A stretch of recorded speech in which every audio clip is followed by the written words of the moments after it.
Hey guys, Terry here. I wanted to make a video today to talk to people who are just getting into card making. I've got some new friends that want to make cards. They've kind of been scrapbookers. They're switching to cards.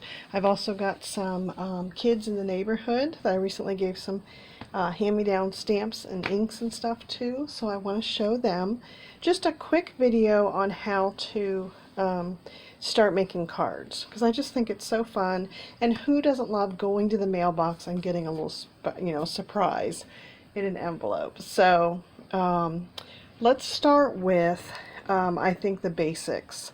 And I think what you should know to make a card is that you need some kind of cardstock that is nice and heavy duty. You want something that'll stand up to being folded, and so I would take an 11.5, a normal size piece of cardstock. You could get it in a variety of colors, and cardstock comes in 8.5 by 11, and it also comes in 12 by 12, but for the card making I like to use the 8.5 by 11 because I can cut this 8.5 by 11 piece of paper in half.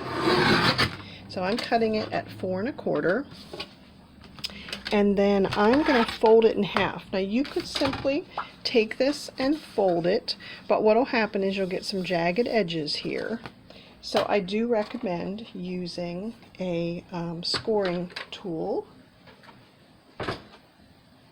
And this scoring tool allows you to just push on the piece of paper with a nice little plastic blade, and it lets you fold that cardstock so that it doesn't have the kind of the crinkled pieces on it.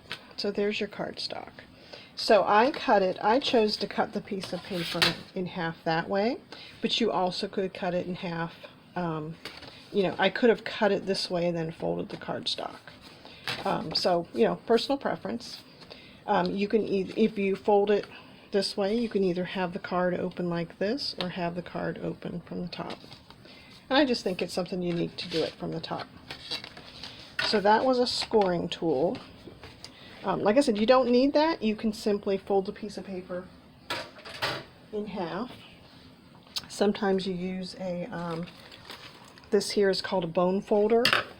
So if I had simply just folded this piece of paper in half, kind of met the edges down here, work my way down here, I could use the bone folder then to kind of push it in place instead of having to use my fingernail. So that works too. They both work. Okay? So that's the basic of the cardstock. So now what I would say is, what does your card need? You could simply put a message on there, but what I like to do is take a piece of just pretty paper, and these paper pads come in 4x6s. They come in 6x6s. I have a lot of the 6x6 pads. What's nice about the smaller pads is the print on them is usually just a nice little print. So it's just a better proportion for the fronts of cards. So instead of making one, I think what I'll do is kind of take you through some cards. So for example, this one here, what I simply did was make my card base, and then I took a piece of that some pretty paper, and I always have to look at my cheat sheet. When you cut the paper in half, it's 5.5 by 4.25, and that fits inside a standard, what they call A2 envelope. So I always buy a box of these envelopes, and then when I cut my card in half, that card base, you can see, fits perfectly inside this envelope. It's a standard size. Okay, so this one here, going back to my little cheat sheet here, I cut this pattern paper 5.25 by 4, which you can see is 1/4 of an inch smaller than that 8.5 piece of paper cut in half. So this was a very quick card to put together. I took my pretty piece of paper, I trimmed it down, and then I stamped with a stamp, and I'll show you that in a second here, with some black ink, and then I cut out a little piece of paper for that. If I had stamped this on top of the flowers, you probably wouldn't have been able to see it very well. So that's why I did it on top of a white and then put it on top of there. So this was a nice quick card because I stamped, I cut, I put this on, and it's just a nice layered card. The other thing I did, just to make it a little fancier, is, I don't know if you could see it there, but that right there is popped up a little bit. So I used pop dots on the back of this to glue this on. And speaking of glue, I put this pattern paper down with this Tombow. It's Tombow Mono Multi Liquid Glue. And it just takes a little beading all the way around it. If you put too much glue on, your card will get warped. So it just takes, you know, this has a nice small tip on the end, and you just put that on there and slap it onto the card. Okay. You can also use tape runner. This works well too. A tape runner, you take this part off and then you just run that along and it puts a little layer of glue down. And this comes with refills, so you keep this part and you just pop on. And there's many different brands. I just happen to like the Tombow stuff. It's what I started with, and it works. So that was a simple card. Here's another simple one where I chose to layer a couple different pieces of paper. So I took this one and some cord. Again, this came from a pack of paper where the paper all went together. And I just decided to add a little extra layer of that paper on. Again, stamped. And then this one, I layered a color behind it. Okay, so let's talk about paper. What I like to do with all my paper scraps is, when I have scraps that I've done bigger projects with, I take the papers and cut them into 4x6 scraps here. So it's my scraps. I call them inspirational scraps because I can just have different packs of paper made up of these scraps. They can go into a container that is easy to travel with and also stay organized in my craft room. You can get bins that those containers go into and keep all your different colors of paper. So for example, on this card, this one was just a piece of paper that had a picture on it. I colored it with markers. I drew around the edge for just a little bit of something on it, and then I put it on a craft piece of cardstock. And what I was going to show you was putting another color on. So for example, this one I stamped and I put it on a green piece of paper. So after I got this first layer done, I said, well, it needs a little something. So let me go through my paper scraps, and I pulled out a green piece of paper, and then that made my different borders be where the card base is 5.5 by 4.25. The green piece is just a little bit less, and then this white piece was even a little bit more taken off. So just dropping down by 1/4 of an inch makes that little border. And I think that color just adds a little bit of something. You know, I stamped with these blues and green, so I could have just picked any color back here. I could have picked the blue or the black or the green. They all just add a pop of color. So I thought that was handy.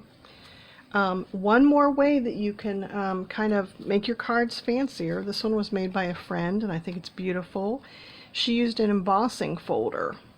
So an embossing folder is this little guy. And this is where you put it through a machine that has a crank.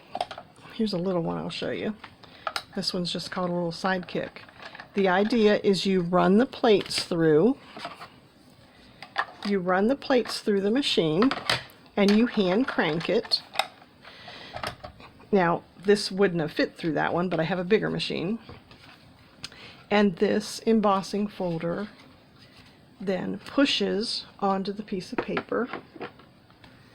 and it makes that. You can use either side of it. It's called embossing.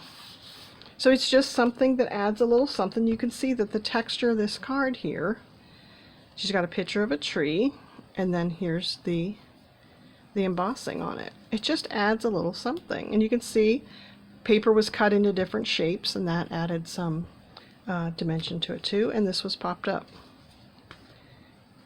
This one here was simply made with stamping the flowers and then painting them, putting a sentiment on, and then layering it. Again, the black strip, and then on the red. And then I think for this one, if I use dark cardstock, I like to put a white piece of paper inside, and then if you want to, you can stamp a message inside the card. So let's talk about stamps for a second. Here is an example of stamps. These are clear acrylic ones, but there's also ones with wooden, I think you've all seen the wooden stamps. But these clear ones, you need something to put the clear stamp on. So you can put it on a block, and then,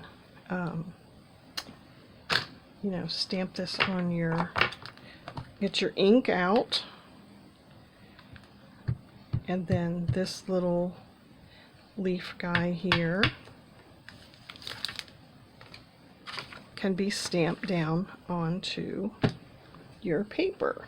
Push down, let the ink kind of go from the stamp down onto the paper. Give it a minute.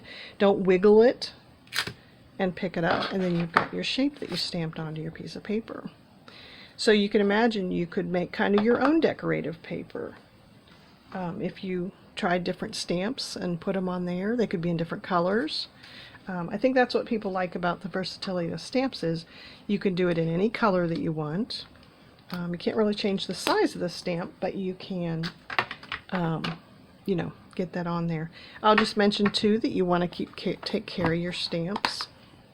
So I have a stamp chamois here where I'm wiping it off after I've used it, and then I put it back clean. I used a stamp block here, but they also make a stamp positioning tool. So if you notice on this piece of paper, I kind of missed some of it, and I wasn't taking my time to ink it real well, but you can see that I missed some of it. So they make a little tool here that has a hinge on the door so that you can put your piece of paper in, put your stamp on your paper where you want it arranged, pick it up with the door, push it back down into the corner. It's important to get it back down into the corner so it's in the proper spot. And then you take your ink again, ink it up, and I won't do it perfectly because I want to show you. You push it down and put it back in the corner again, and you can see I didn't get it everywhere. The other thing is, when you use a stamp for the first time, it's kind of not conditioned yet, so it is really handy to kind of get it you know, good and broken in. So now I'm going to push down again in that same spot because I put the paper back in the corner, and then you can see how much bolder of a print I get there.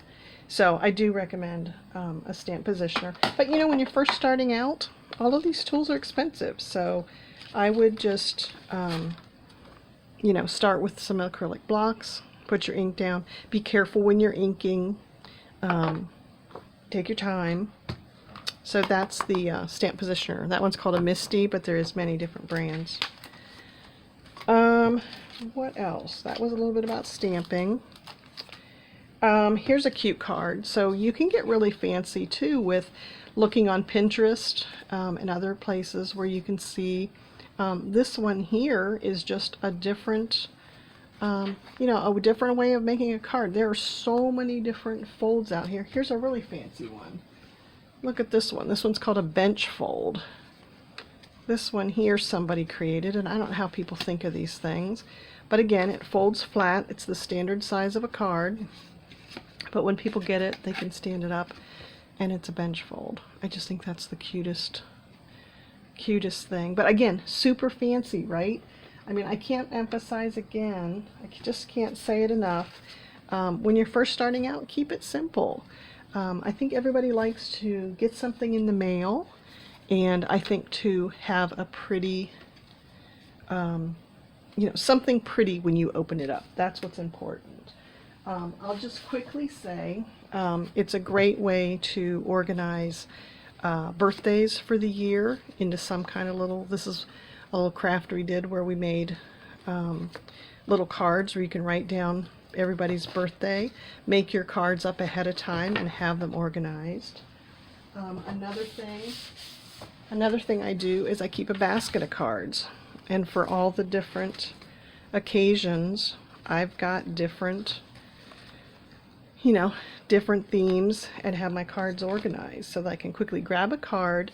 I keep envelopes and stamps. I buy a roll of stamps at the beginning of the year, and then that way I've got some stamps and I'm ready to address cards. I still don't do it often enough. I'm trying to get better. I'm trying to have everything convenient so that I do send cards out. We make them, let's send them out to each other. So another thing that I'll say is that was stamping, but you also could use some of this, what they call ephemera, where it's just little pieces that you can glue. You can also use stickers, put stickers down. And then there's all kinds of things that you can decorate your cards with to put some bling on it. You can buy enamel dots. You can buy this little, it's like a glue, but it dries like an epoxy with the dots. You can also buy all of these little bling pieces and sequins. So it's just cute to put little dots, something to decorate on the card. One thing I forgot to mention, let me mention this too, is there's embossing. So there is a heat tool, a heat gun, and the idea there is that you use Versamark to stamp with, and then you put the dry powder on, which again is like a glue, and it melts with the heat gun. And what that does is it makes your image just a little bit shiny. I don't know if that picks up on the camera how shiny that is. Hopefully you can see it there. But that just adds just another dimension to it. So you can see how pretty this would be on the front of a card. Maybe I would trim this out in black. Or maybe the person's favorite color or something and put a pop of color behind it with your scraps. So I hope this wasn't overwhelming. I hope this gives you ideas. Here's another thing. Okay, I could just keep talking all day.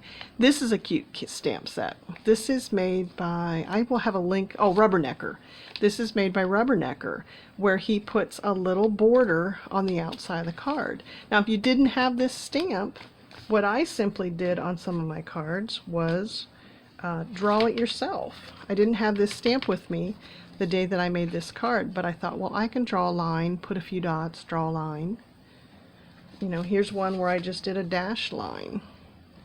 It just adds something to add another layer. If you look at really fancy cards, it's just because they have a lot of layers on them. So start out by making something simple, get your message on there, something inspirational, and then start to bling it out. So I hope this helps. I'll have a link to all these different supplies and things that I suggest on my website, and I will talk to you guys later. Thanks.